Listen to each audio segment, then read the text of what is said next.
Good morning. Today we are going to continue the exercise stem and leaf plot and histogram, which is on page number 174. Page number 174, right?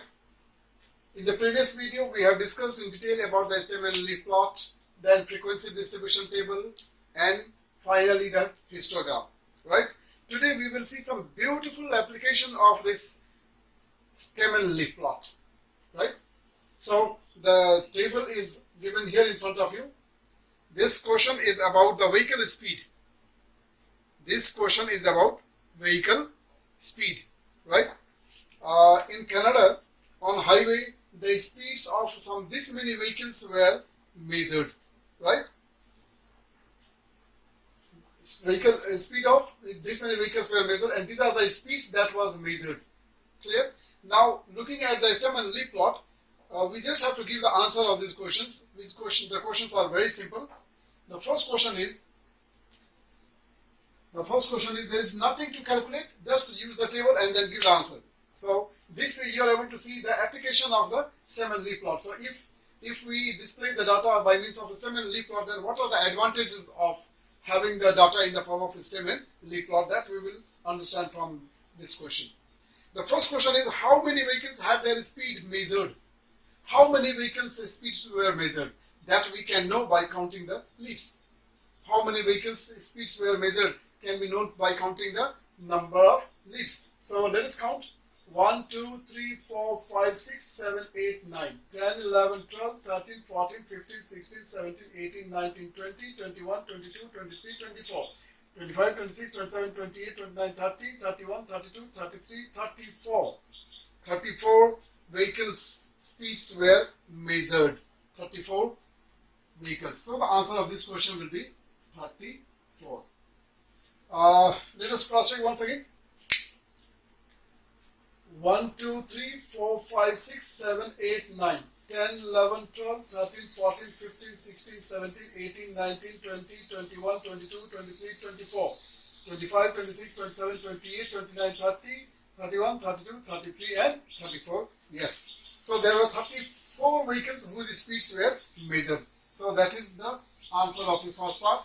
Another part question is, how many vehicles were traveling under 90 km per hour? Under 90 km per hour, right? So those vehicles which are in this leaf part are all running with a speed less than 90 km per hour. So we can just count the number of leaves and we can get the answer of this question. These are the number of vehicles. These many vehicles are traveling under 90 km per hour. So what is this number? Let us count. 1, 2, 3, 4, 5, 6, 7, 8, 9. So there were 9 vehicles that was traveling under the speed of 90 km per hour. Is it okay? Now part C of this question is, if the maximum speed limit was 90 km per hour, if the speed limit was 90 km per hour, then how many vehicles were exceeding the limit, right? So the maximum limit is 90 km per hour.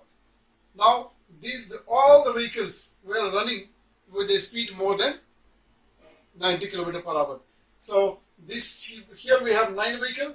Total there are 34. So the number of vehicles which were running above the speed limit was 34 minus 9 is equal to 25. So this we can get by subtracting also, or maybe you can physically count and also you can get the answer.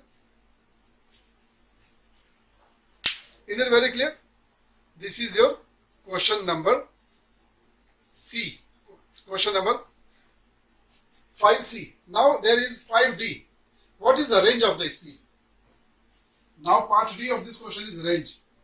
Range is equal to higher limit minus the lower limit, right? So the higher limit, the maximum speed is what? 109. And the minimum speed is 80. So the difference of these two is 29, and this becomes the range. This becomes the range of the speed. Speed, therefore, kilometer per hour. Is this okay? Now the last part of this question is median. Median. Another application of this stem and leaf plot is also you are very comfortable in finding the median. Is it okay? Now, before we actually go to find the median, regarding median, I will tell you some other information. What is the actual process of calculating the median, right? For median, the total number of data could be odd or could be even. Please remember. Now this table, this explanation I am doing for calculating the median. So when you have to calculate the median, you need to know the number of data is odd number or even number. Is it okay? If you have odd number of data, you will get one position.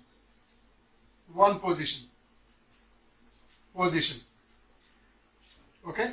This position we are calculating to know the median. So you will be getting one position. So you need to calculate one position, and then formula for that position is P is equal to n plus 1 divided by 2. So using this formula, you will get the position. Only a position, not the median. Only the position. Is this okay? So this is, if you have odd number of data, then you will get only one position for your median.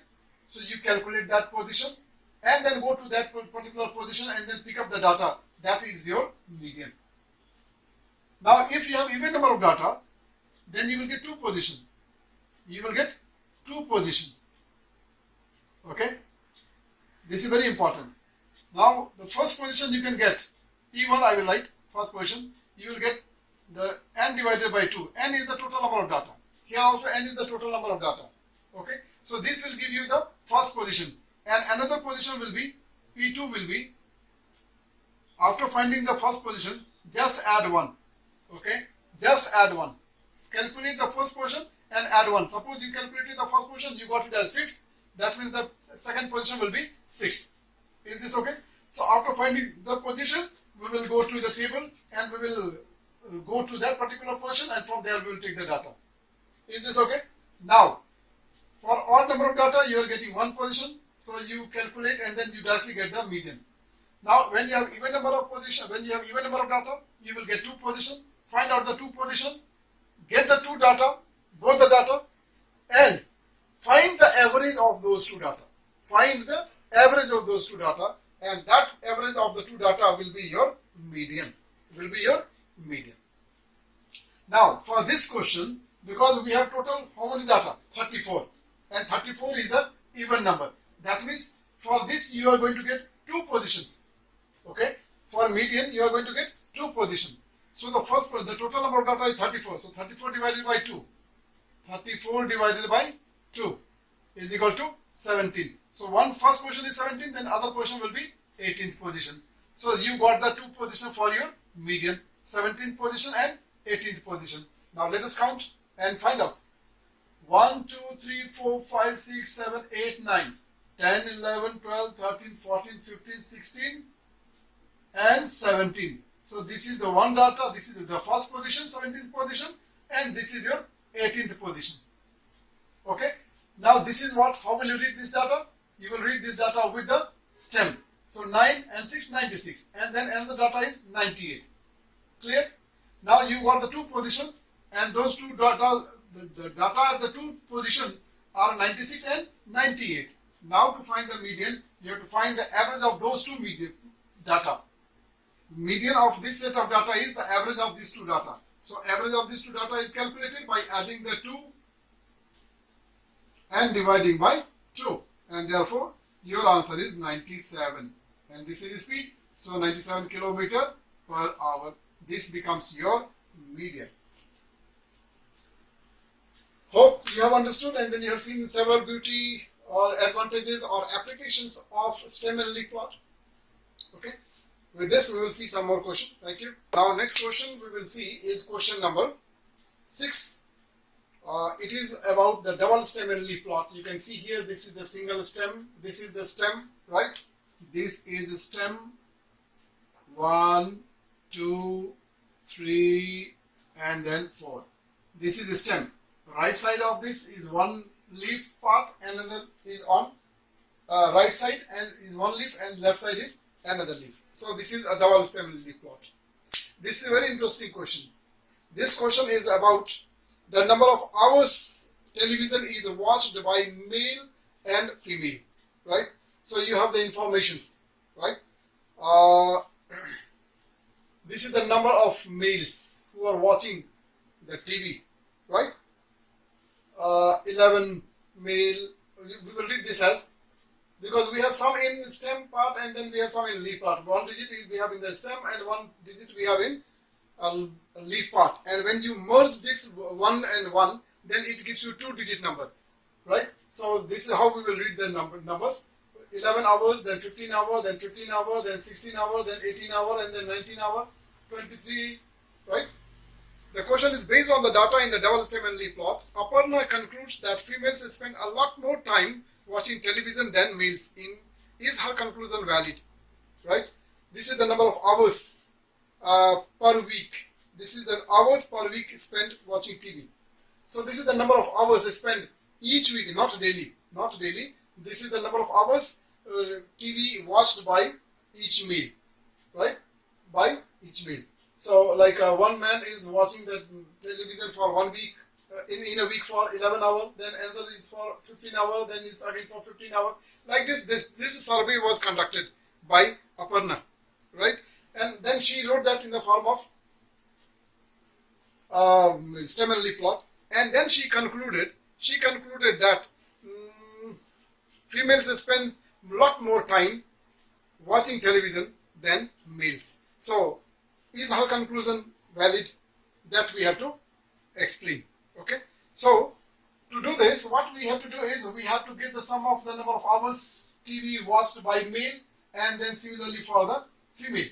Right. So, for male we can calculate for male number of hours TV watched. What we can write is we will write all the data. 11 plus 15 plus 15, then plus 16 plus 18 plus 19,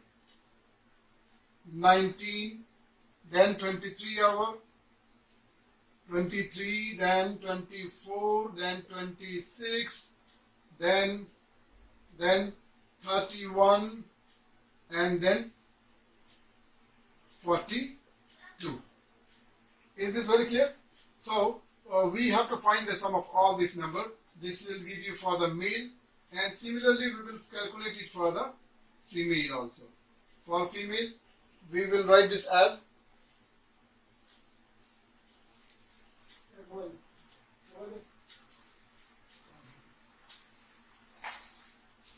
female. We will write this as 15 plus 22 plus 25 plus 38 plus 46 plus 48 plus 49. So when I added the number of hours television watched by male in a week, then it was found to be 240. And for female, when I calculated, I found it is 243. So the number of hours, this is more, right? That means this is her Aparna's conclusion was correct, that the ladies spent much more time on television than the male. Is it okay? So this is also one of the application of stem and leaf plot. After this, we will see one more question. Thank you. All right. Question number 8. This is the last question of this exercise. In this question, we have the average lifespan of 30 cats. A biologist recorded the lifespan of 30 cats, right? And that lifespan is given in the question number 8, right? If I read some few lifespans, if I read lifespan of some few cats, then it is like 12.9 year, 13.9 year, 13.2 year, 14.1 year, 13.9 year. So their lifespans are given in terms of in year, right? So these are the lifespan of some 30 cats. Is it okay? Now the question is, we have the data for 30 cats. We have the data for 30 cats. So we need to write the stem and leaf plot. First of all, we are asked to create a stem and leaf plot and a histogram for the data. So there are two things we have to create for this. One is the stem and leaf plot and another is the histogram. Now you know that stem and leaf plot we will calculate, and that is this stem and leaf plot can help us in creating the frequency distribution table, because for histogram you have to first of all create the frequency distribution table. Without frequency distribution table, histogram cannot be plotted. So first of all we are going to create the stem and leaf plot, and after that we will go for frequency distribution table, because that stem and leaf plot itself will help us to calculate the frequency distribution table, and then we can draw the histogram. So I have already arranged the data, and then trying to just show you, you can cross check it with your data, the stem and leaf plot. I will write first of all stem, and then the leaves, stem and the leaves. Now here all the data, when you see all the 30 data are in decimal form,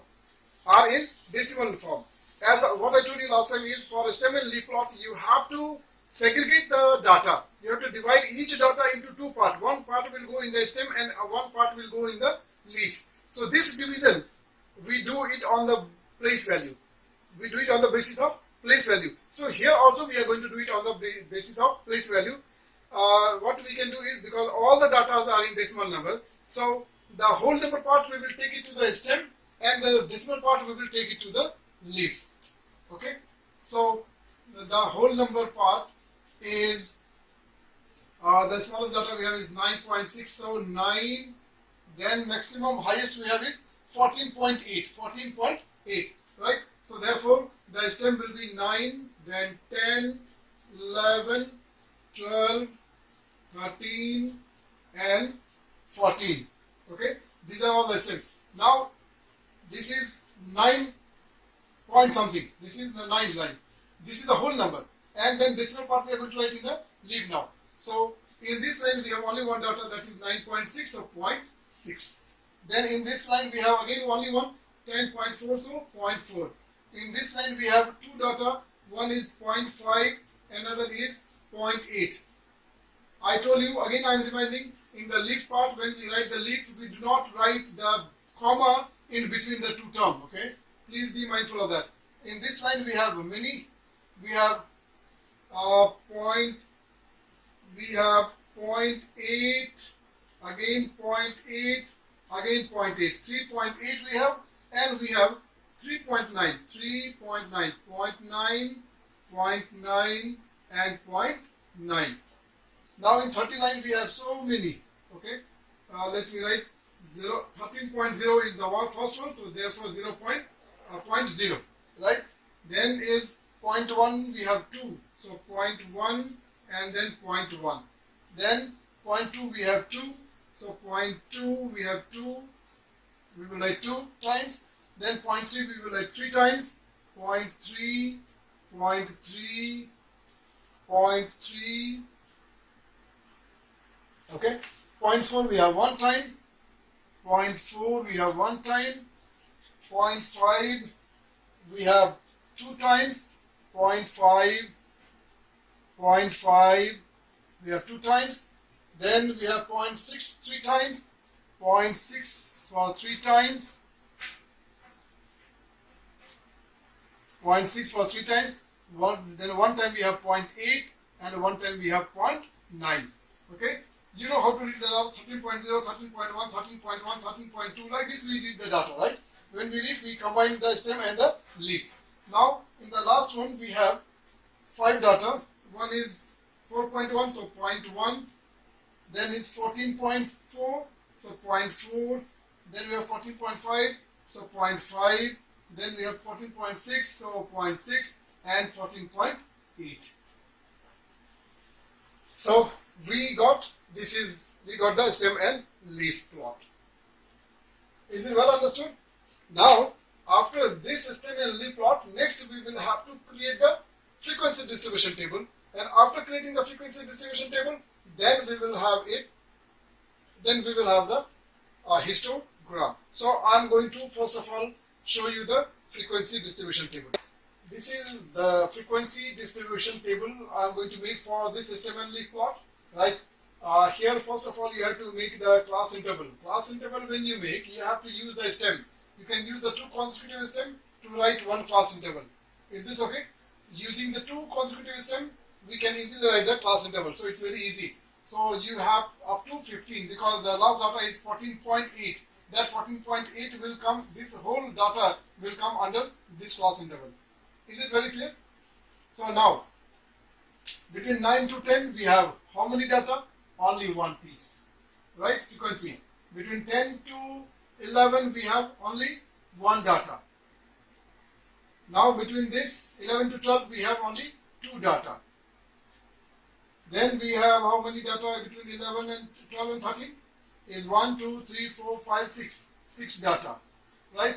Then here we have between 13 to 14, we have 1, 2, 3, 4, 5, 6, 7, 8, 9, 10, 11, 12, 13, 14, 15, 16 data. And finally here we have 5 data, right? We wrote all the frequency. This frequency distribution table is completed. Now we might do mistake sometime. We might miss one of the data. So let us cross check. 1 plus 1, 2, 2, 2, 4, 4, 6, 10. 10 and then 16 plus 5, 21. This is somewhere something is wrong. So somewhere we have counted wrong. Okay. This is 1, 2, 3, 4, 5, 6, 7, 8, 9, 10, 11, 12, 13, 14, 15, 16. 16. Let me check here where I have done 1, 2, 3, 4, 5, 6, 7, 8, 9, 10, 11, 12, 13, 14, 15. Oh, somewhere some data is repeated for, okay, point 3 is only for 2 times. So now this means our data is correct and this is now becoming 15. So total is 15. That is why the crossing is very important so that we can always avoid mistakes. Now the sum of all these frequencies is 30, which is same as the total number of data. Is this okay? Now after this frequency distribution table is completed, we can then go for histogram. So I have already made the coordinate ready for the histogram. I can write the class interval along the x-axis. So this is starting from 9, so 9, then this is 10, this is 11, 12, 13, 14, 15, right, and so on. Right, we have up to 15, so that's enough. Now along this we are going to take 1 unit as equal to 2 because maximum is 15, right? So 2, 4, 6, 8, 10, 12, 14 and 16. Is it okay? Now we can make the columns. Height of the first 2 columns will be only 1, 1. Okay. So height of the first 2 columns is only 1, 1. So 1, 1 and then I will divide. So this becomes the column for this 2. Then another is 2. Next one is 2. Then the next one is 6. 6.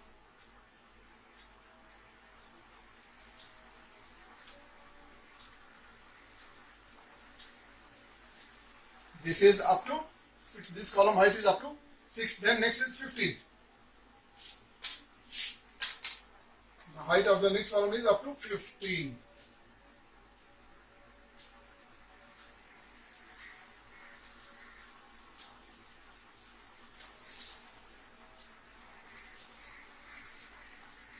This height is up to 15,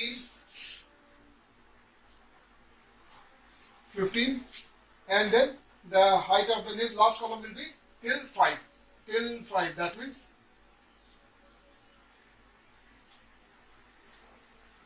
this was 6 now, it should be a little bit higher. And now 5. So this will be the height of your last column. And this is your histogram. You can once again you can see that there is no space between the 2 columns. So this is called as histogram. Histograph. Any doubt? With this we are ending the session. Right? You need to practice, and then there are some theoretical questions like question number 7, question number 6. right? Theoretical question. So I want you to go through the textbook and then find out the logic and the reasoning part of that. With this, we are in the session. Thank you so much. Take care and keep learning maths. Have a nice day. Thank you so much.